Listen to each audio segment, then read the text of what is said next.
తులసి ప్రతి ఇంట్లోనూ కనపడుతుంది. కానీ ఎందుకు మనం తులసిని దేవతగా పూజిస్తాం? దానికి ఉన్న విశిష్టత ఏమిటి తెలుసుకోవాలా? నమస్కారం, హరే రామ్. ఈ వీడియోలో శాస్త్రం ఏం చెప్తుంది, అలాగే విజ్ఞానం ఏం చెప్తుంది అనే దాని గురించి తెలుసుకుందాం. శాస్త్ర ప్రకారంగా చూసుకుంటే తులసిని వేదాల పరంపరలో లక్ష్మీదేవి యొక్క భూస్వరూపంగా పూజిస్తారు. ఆమెను శ్రీ మహావిష్ణువు యొక్క పత్నిగా భావిస్తారు.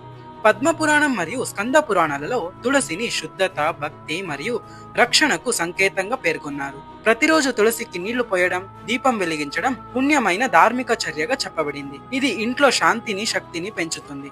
వైజ్ఞానిక కారణం చూసుకుంటే తులసి ఔషధ గుణాలున్న మొక్క.